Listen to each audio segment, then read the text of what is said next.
أعوذ بالله من الشيطان الرجيم بسم الله الرحمن الرحيم الحمد لله الذي هدانا لهذا وما كنا لنهتدي لولا أن هدانا الله والصلاة والسلام على رسول الله وعلى آله وصحبه ومن والاه أما بعد السلام عليكم ورحمة الله وبركاته Aziz قدرلك o'quvchilar, biz dersimizin oldingi kısımlarida da'vatchi fatvo berguchining da'vatida xo'sh xabar berishni oldingi o'rinda qo'yishi va fatvo berguchi fatvosida yengillatishni va osonlashtirishni qiyinlashtirish, qattiq chingitishdan oldingi o'rinda qo'yish kerakligi haqida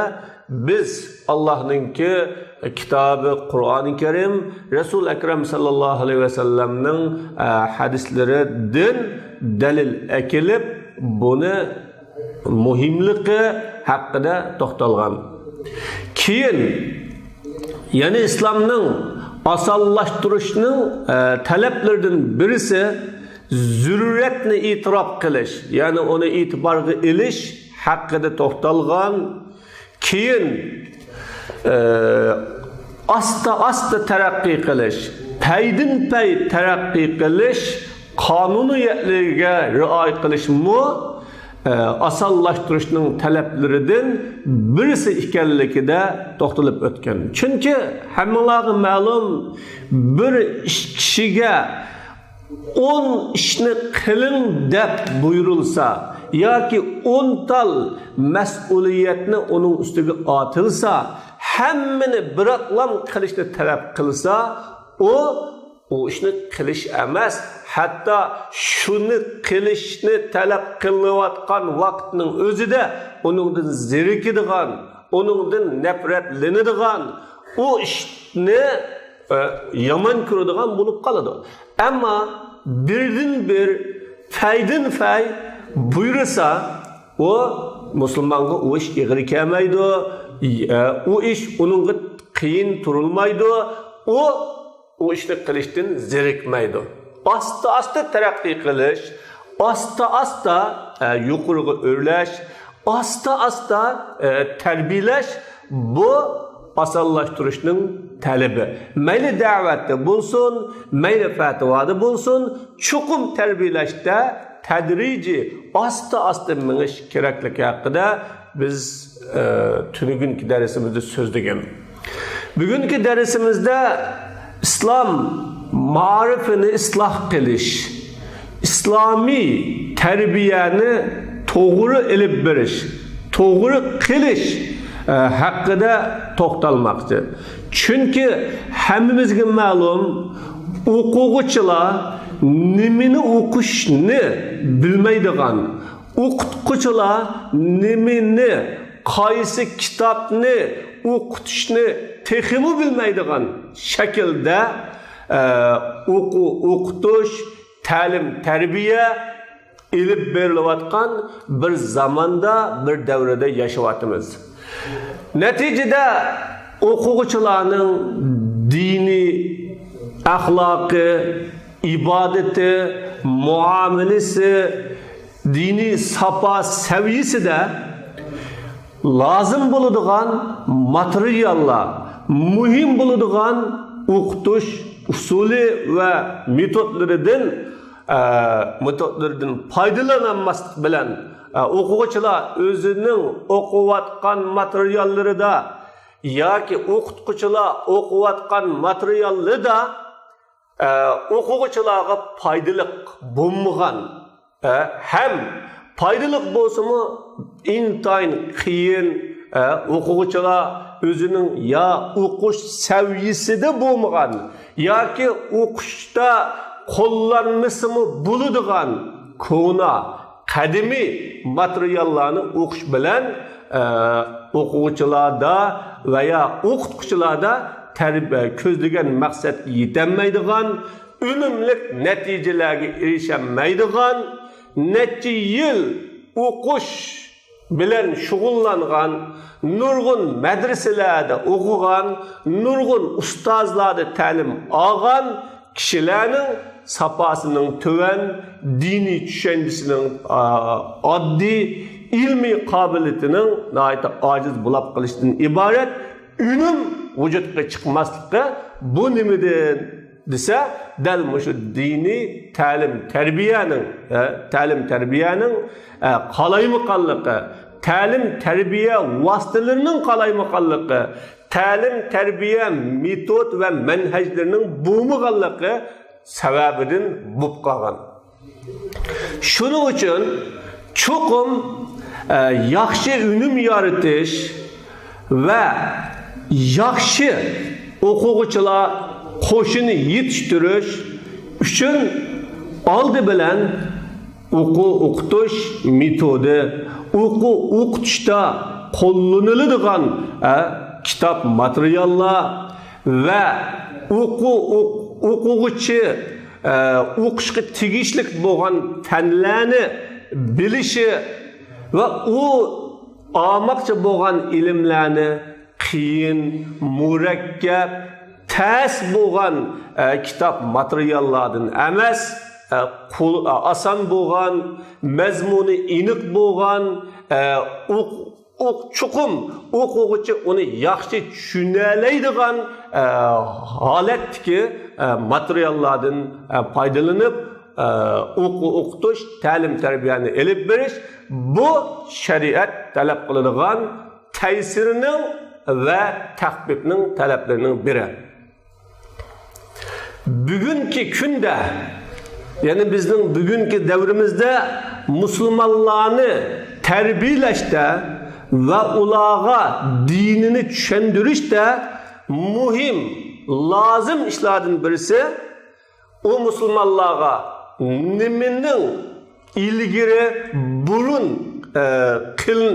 qilinishi ve o musulmonlarga bildirishda nimaning qilishga tegishlik ekanligi, musulmonning tarbiyasidan, ta'lim tarbiyasidan nimaning elib tashlanish kerakligini bilishimiz lazım. Çoğum musulmon tarbiyada oldi bilan nimaga ahamiyat berish, nima bilan tarbiyalash, nimaga ko'ngil bo'lish, qaysi fan, qaysi soha, qaysi turlarni keyinroq tarbiyalasimi yo keyinroq qoldirisimi bo'ladi, nimani o'zimizning ma'rifidan, tarbiya usulidan, tarbiya yo'lidan elib tashlansa bo'ladi, buni bir bilish lozim. Dini cemiyetlerde, dini üniversitelerde, İslami fakultet camiyelerinde o'quvchilarning tirishchanligi, o'quvchilarning vaqti va o'quvchilarning ilm elish natijasini bekor qiladigan, egallab ketadigan nurg'un narsalar o'qitilyotidi. Agar o'quvchilar şu vaqtning yerimini yoki 4'ten birini o'zlariga dini ya dunyoligida manfaatlik bo'lgan ishlarda o'tkazgan bo'lsa, o o'quvchilarga nisbatan eng yaxshi, eng to'g'ri bo'lgan bo'ladi. Ularga muhim bo'lmagan kitob materiallar masalan o'qitilyotidi. Men azkuru annana mening ismni qilishcha biz hammamiz Usuluddin fakultetida İci degan muallifning Al-Mawaqif nomli kitobini va uningga sharhi qilgan Jurjonining sharhisini, o'sha kitobningki tabiat degan qismidagi ba'zi abzaslarni o'qiymiz. Men bo'lim demayman. Muqaddimasida o kitobni, o abzaslarni tushunish, uni hazm qilishda qiynalib ketamiz. Shayxlarimiz, ustozlarimiz uni sharhlashda qiynaladi. O muqaddimalarning yushurun ma'nolarini shishpirishda uning ma'nolaridagi iniqsizlik va uqumsizliklarni ichib birishda qiynalib ketadi. Biz shunday kitoblarni o'qiyapmiz. Mana kulliyada o'qiyapmiz. Shu ijiga o'xshash. Mana bizningki darsligimizga qarab baqadigan bo'lsak, bizning hala hamgichilik nurg'un sohalarda bizning darsligimizdan tushib qolgan va tushib qilishga tegishli bo'lgan, balkim madaniyat yodikorliklari qatorida saqlashga tegishli bo'lgan nurg'un diniy kitoblar va diniy materiallar o'qituvchilar tarafidan va o'qitilyapti. O'quvchilarga shu materiallarni o'qishga majburlanyapti, zo'rlanyapti. Xuddi nahv sohasida bugun shundoq ma'nisi aniq, maqsad uchuq, o'quvchi oningdan maqsadni aniq biladigan materiallar turgan vaqtda o'niga nurg'ulg'an qiyin, murakkab bo'lgan kitoblarni o'qiyotgan, Sharimolla deganga o'xshagan, Shari talxis deganga o'xshagan qiyin kitoblar o'qitiladi. Agar biz bu vaqtni, bu tirishchanlikni bugungi davrining falsafalarini o'qish va uningga ilmiy shaklda raddiya berish uchun sarf etgan bo'lsak, yoki islomning asosliq manbalarida izdinish va u haqda cho'ng imomlarimiz yozgan sharhlarda izdinishda bu vaqtni chiqargan bo'lsak, yoki islomdagi tajdid madrasalaridagi qimmatli tushuncha fikrlarni chiqarish, uni oshkorlashda ishlatgan bo'lsak, cho'qim bu bizga nurg'un yaxshilik, mo'l manfaatlarni olib ketdi. Bugungi islomni qandoq taraqqiy qildiramiz?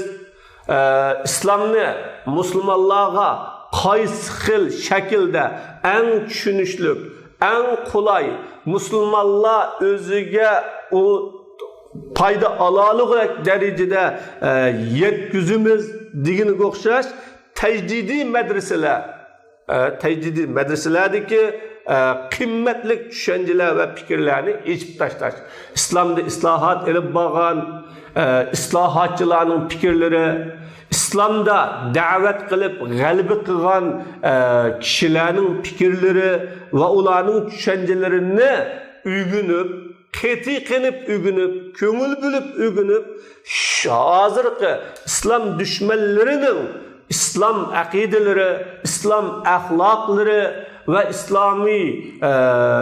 İslami kıymet qarashlarga birivat reddiye kılıp yazıvatkan her xil felsefelerge reddiye birişte vaktimizi çıkargan bolsak, bu bizdeki nurgun ünüm ve mol menfaatlerini epkegen buladı.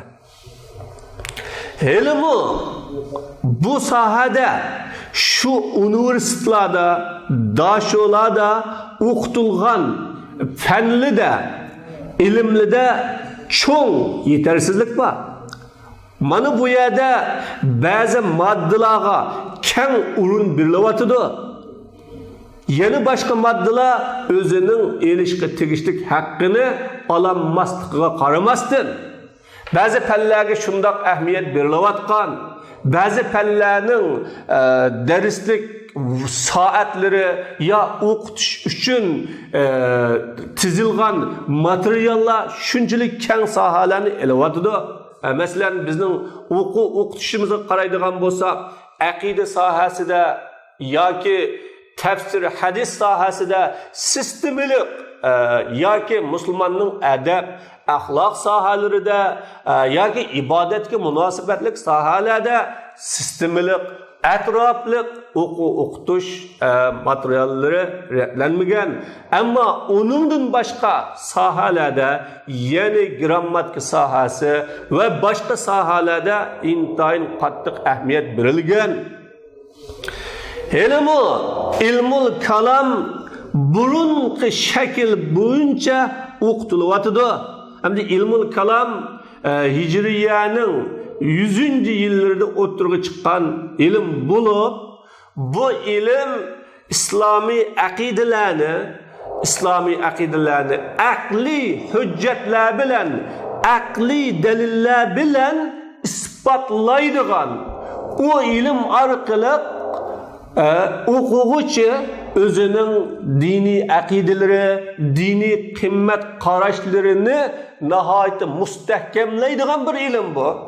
Bu ilm ayni vaqtdagi Yunonliklarning falsafalari bo'yicha islom aqidalariga, islom axloqlariga, islom qimmat qarashlariga zarba berish uchun o'ttirg'i chiqarilgan felsefelerge reddiye beriş için şu felsefelerinin Müslümanlarını zehirlişi, Müslümanların akidesini buzuşu, Müslümanların dini ve akidesiga şekillendirişi için oynaydıgan rolünü tozuş için o'ttirg'i chiqarilgan ilim. Bu ilim hele hem kadimki şekil boyunca o'qitilyapti. O ilim bo'lsa insonning tabiatiga xitob qiladigan, aqli qalbiga ham xitob qiladigan Qur'onning tili bilan so'zlash uchun yengillanishga ehtiyojli edi. Yunon falsafaning uslubi bo'yicha emas. Hozirga qadar shu 1000 yilning mobaynidagi uslub, shakl, metodni o'zgartmay bugungi kunda yana o'sha ilm o'qitilyapti. Amaliyotda o ilimni bugungi davridagi ilmiy taraqqiyotlar, ilmiy sohadagi g'oyat zo'r yangi natijalar bilan qurollantirib, shu ilm bilan uni yengilab, uning metodi, uslublarini yengilab qilishga tegishli edi. Imom Ibnul Vazir Tercihu asalibil Kur'an ala asalibil Yunan degan qiymatli kitobini tuzib chiqdi. Yani Kur'an'ның uslubini Yunan uslubiga kuchlantirish deb. Qur'oni Karim insonning aqliga desa aqliga xitob qiladi, insonning qalbiga desa qalbiga xitob qiladi, insonning tabiatiga desa tabiatiga xitob qiladi. Qur'oni Karim kainatning qonuniyatlari bilan dalil keltirdi. Mana bu aqli dalil, naqli dalil, kavniya dalil, mushu dalillar bilan ilmul kalamni beyitib bugun o'quvchilarga ve musulmonlarga aqidalarini mustahkamlash ve aqidalarini haqiqiy chin eslashda bu ilmlar bilan qurollantirishga tegishli edi ve bu ilmlarni yengilashga tegishli edi. Shundaqla bu ilm devrining ilmi bilan, devrining medeniyeti bilan qurollanishga muhtoj. Kainatda imanni chingitadigan, dinsizlikni yo'qotadigan, kainatdagi yeyilgan oyatlar, faktlar bilan faktlardan elinishga tegishli edi. Xuddi bu vaqtdagi mashhur kitob El-ilmu yed'u ilal iman. İlim imanga chaqiradi. Yani bugünkü ilim fen imanga chaqiradi. Allah ilim devrida namoyon bo'ladi. Allah bilan osmonda Allah ve yeni ilim fen degandek mana bu kitaplarda bu felsefe, bu ilmul kalamning alohida nimasi namoyon bo'lyapti. Mana bugungi kundagi ilm fan, bugungi kundagi kashfiyotlar, bugünkü kundagi dunyo, ya'ni mayli meditsina bo'lsin yoki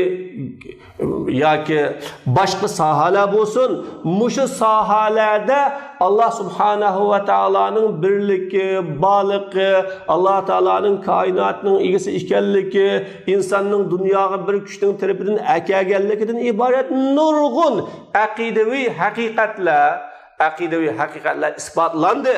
Bu ilmul kalam mana bugünkü yeni ilimler bilen kurallanishi, yeni ilimlarni şu ilmul kalamga ketilishi ve Kur'an-ı Kerim'nin uslubi bilen aqidani isbotlanishi kerak edi. İlmul fıkhı insanlar üçün asallashtirishga muhtoj ve yeniçi şekilde bayan kılınışga muhtoj. İlmul fiqhidimi bu devredeki insanlara muhim bo'lgan şirket, muamele, banka işleri, yeni to'xtam, xalqaroliq yeni aloqalardan iborat muhim ishlarga ahamiyat berilinishi kerak ve burunqi pul ölçemleri, kilo ölçemleri, cin ölçemleri ve metre ölçemleri devrinin tiliga tercüme kılınış gerek. Pulun gapini qilsa dinar, dirham, sa, retli, mut deb o'ltimasdan onu bugünkü kundagi pul birligi, bugünkü kundagi cin ölçemleriga qanday qilinish, tercüme qilinish kerak edi. Ama bu sahalada yani burunqi bir sa buğday, yarım sa, bir dirhem yoki bir dinar deganga o'xshagan shu kona atalg'u, kona ismlar bilan ishlatilyapti. Demak, bu sohalarni yenilikqa, isloh qilishga, bu sohalardami ko'ngil bo'lishga ehtiyojli edi. Shuning qishida Müslüman ammasiga sunuladigan medeniyetli ko'ngil bilish ve o medeniyetni her türlük, her xil rang bilan ranglik qilishning zarurligiga ko'ngil bilish lozim. Mana bu medeniyetlerden terbiyelengen ziyolilarga, yani xilmi-xil medeniyet bilen terbiyelengen ziyolilarga sunuladiğini ba, onundan umumi xalqqa o'xshaydigan ishchilar, dehqonlar va ularning qashidagi har xil tijoratchi, hunarvan, kasb egalariga sunuladiğini ba.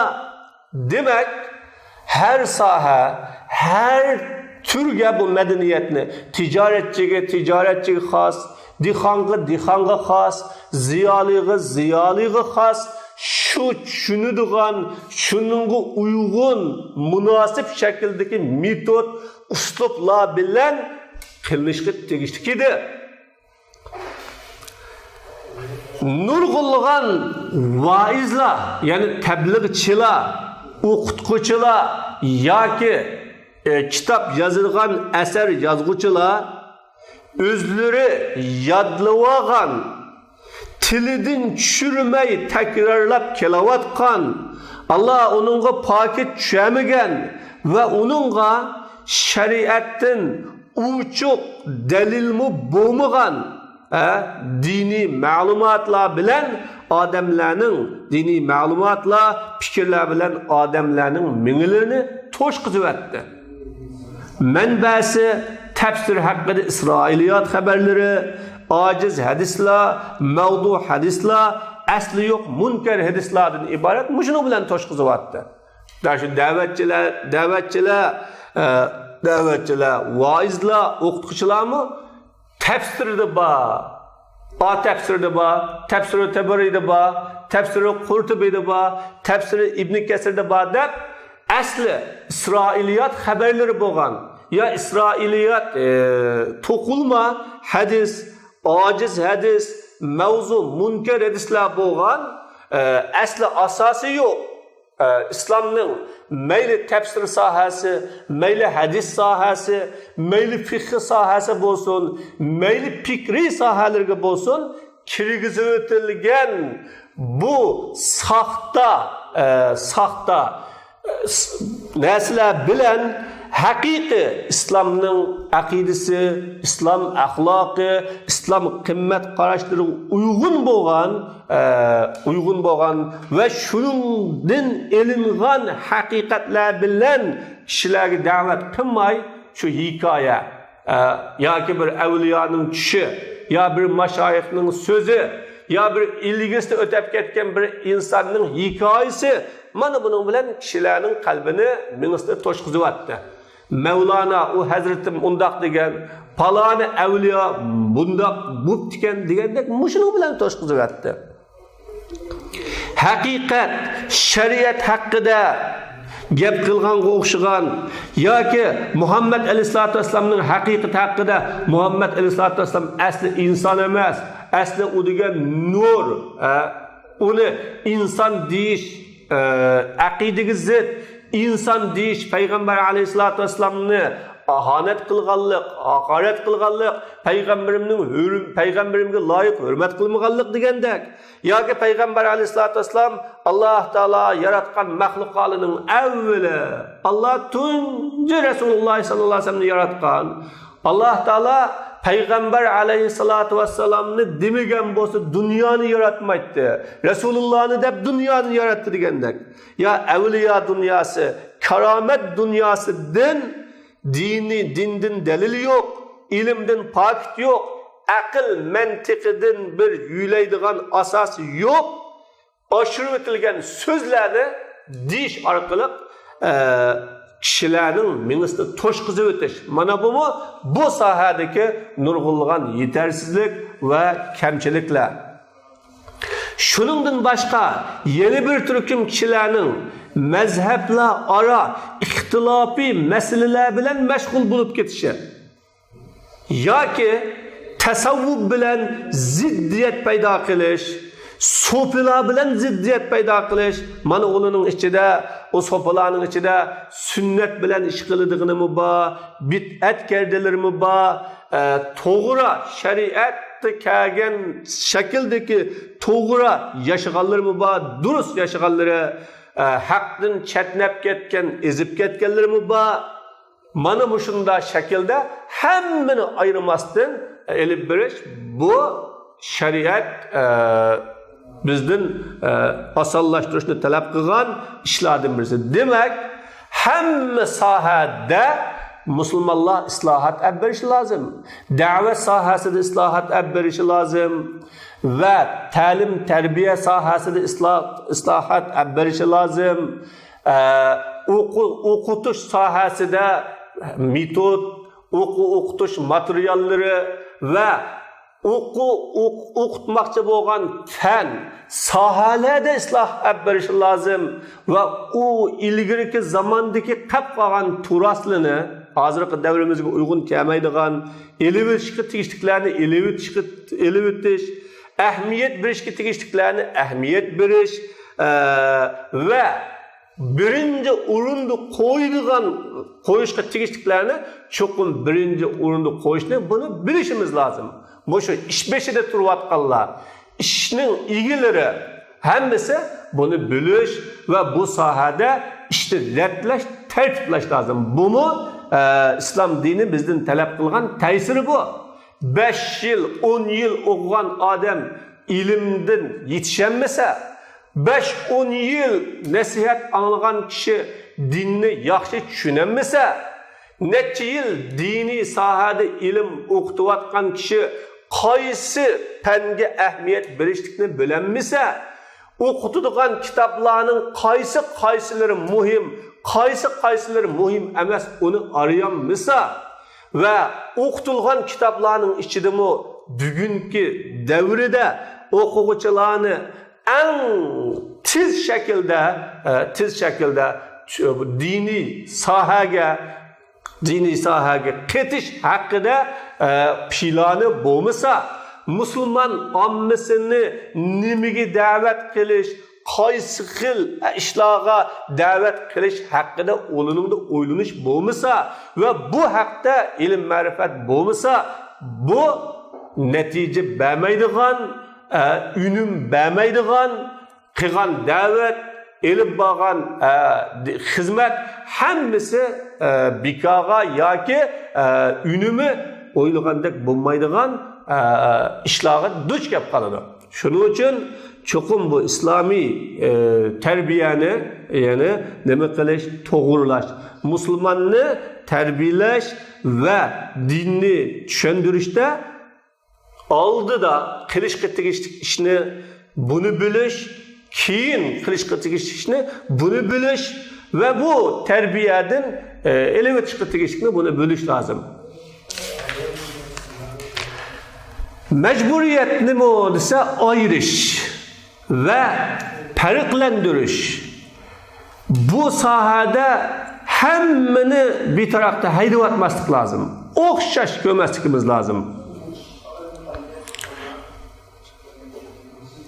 Xatolashmaydi. Buning da asoslanadigan tutqu qiladigan tutqu, xatolashmaydigan o'lcham Qur'oni Karim ahamiyat berganga ahamiyat berish. İlgiri qilishga, ko'ngil bilishga haqliq, avlo bo'lgan ishlarni bayon qilishda yenishga tegishli o'lcham Qur'oni Karim ahamiyat bergan bo'yicha ishqa ahamiyat berishimiz lozim.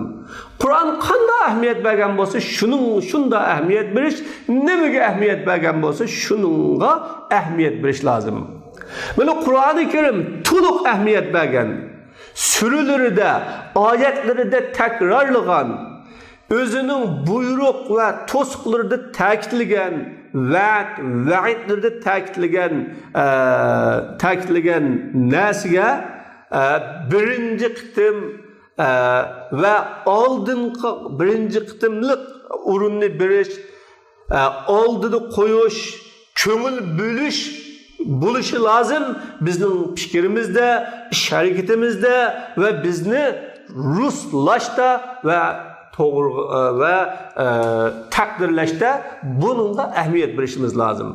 Masalan, bu Alloh subhanahu va taologa ishonishga o'xshash Qur'oni Karim bütün oyat suralarda Allohning bir va baliqini, bütün mulkning Alloh taolaning mulki ekanligini, dunyodagi har qanday narsada Allohning qo'li borligini bizga uqtirish uchun ahamiyat berdi.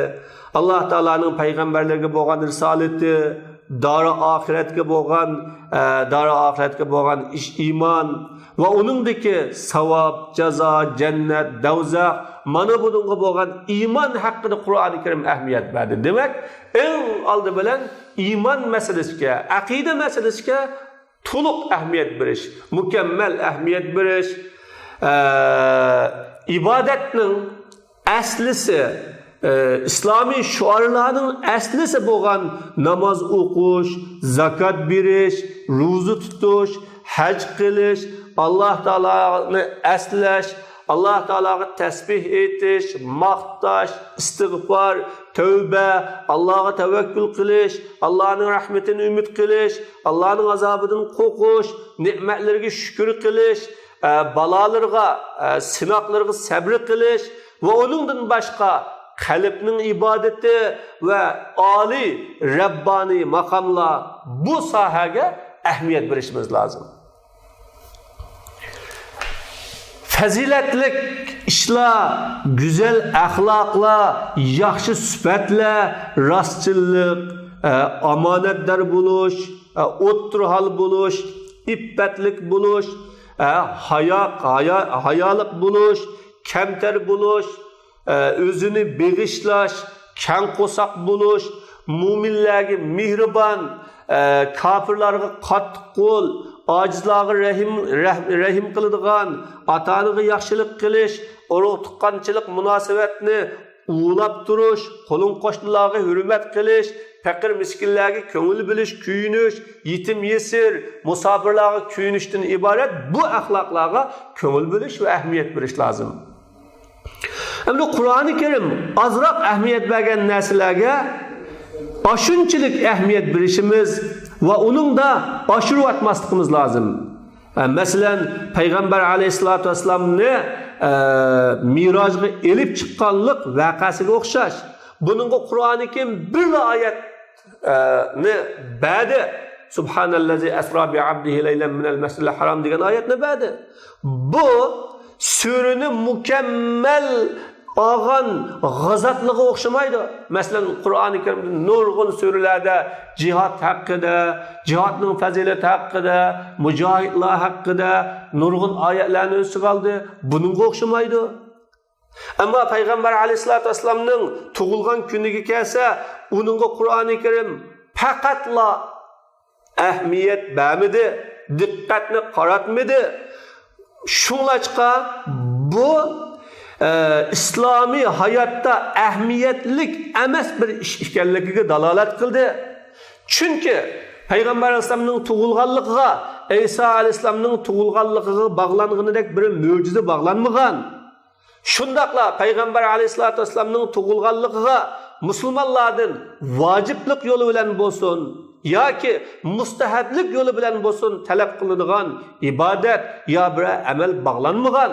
Shunda bo'lganlik uchun bugungi kunda Mavludi Nabaviy deb Payg'ambarimning tug'ilgan kuni deb alohida uningga yig'ilishib, o kunni shundoq taqdirlab, o kunda maxsus faoliyatlarni uyushtirib, uning uchun alohida ahamiyat berib ketish bu musulmonlarga arzimaydigan, musulmonlarga bu haqda qiladigan chiqimlar, chiqiradigan vaqtlar va bu haqda fikr o'ylanadigan fikrlar bu ahamiyat berilmaydigan ishlar bu. Mana bu xato ketmaydigan o'lcham. Chunki Qur'oni Kerim o islom millatining tuguriki, dinning yildizi, islomning buliqi, sünnet yani hadis faqatla Qur'oni Kerimni sharhligili, Qur'oni Kerimni bayon qilg'ili keraklik. Allah subhanahu va taolo deydi, haqiqatan bu Qur'oni Kerim eng to'g'ri yo'lga yetaklaydi. Allah taolo deydi, sizlarga Allah taolo tarafidan nur iniq kitob keldi deb. Allah Qur'on bilan Allah taolo o'zining roziligiga ergashgan kishini to'g'ri yo'lga boshlaydi, ya'ni tinchlik jannatning yo'llariga boshlaydi. Allah ularni qorong'ulikdan nurga chiqaradi, izni bilan ularni to'g'ri yo'lga yetaklaydi dedi. Allah subhanahu va taolo biz sizga Qur'oni Kerimni har bir narsani bayon qilish uchun chugizdik. Hidayet, rahmet, Müslümanlığa bisharat bo'lish uchun chugizdik dedi. Demek bu Qur'oni Kerimde hamma narsaning bayoni bor. Yani maksat Qur'oni Kerim din mustahkam asas ustiga qurilish uchun lozim bo'ladigan prinsip qoidalarni bayon qilib berdi. Shunlashqa İslami hayat onunğa muhtaç bo'ladigan asaslık prinsiplardan bo'lgan her qandaq prinsip o Qur'oni Kerimdan eliniglik ya bir vasita yoki ulamolarning ijtihodi, istinboti bilan eliniglik. Shuning uchun cho'qim musulmonlar shu Qur'oni Kerimni o'lcham qilishi, Qur'oni Kerimni asas qilish lozim. Mayli aqidada bo'lsin, mayli axloqda bo'lsin, mayli da'vatda bo'lsin, mayli musulmon yetishtirishda bo'lsin, musulmonning safosini ko'tarishda bo'lsin, cho'qim Qur'onga ahamiyat berish va Qur'onni asosli o'lcham qilish lozim. Chunki Qur'on osonlik ustiga qurilgan, Qur'on yengillashtirish ustiga qurilgan, Qur'on tabshir, xo'sh xabar berish ustiga qurilgan. Qur'onni asos qilgan kishining yo'li xo'sh xabar berish bo'ladi. Qur'onni asos qilgan kishining yo'li yengillashtirish bo'ladi. Mana tunji xalifadan agar mendan bir tuguning og'amchisi yo'qab ketib qolsa, men uni Alloh taolaning kitobidan izlaydim deb keldi ya. Bir tuguni bog'laydigan og'amchi yo'qab ketsa, men uni Allohning kitobidan izlaydim dedi. Demak, musulmonlar hamma ishini Qur'oni Kerimdan topalaydi degan gap. Shunlashqa bugungi kundagi ma'arif sohasini isloh qilish, da'vat sohasini isloh qilish, o'quv-o'qitish sohasini isloh qilish bu bizdan talab qilinadigan ta'sirninki biri. Unda o'quv-o'qitish sohasida birinchi unumi oz, ikkinchi manfaati yo'q, üçüncü qiyin, murakkab bo'lgan kitob materiallardan yiroq turishimiz lozim. Allah subhanahu va taolo hammamizni haq yo'lda, to'g'ri yo'lda mustahkam qilsin. Uni Allah subhanahu va taolo ilmimiz bilan o'zimizni, umumiy musulmonlarning manfaatlarini nasib qilsin. Va axiru da'vana alhamdulillahi robbil alamin. Rahmatulloh.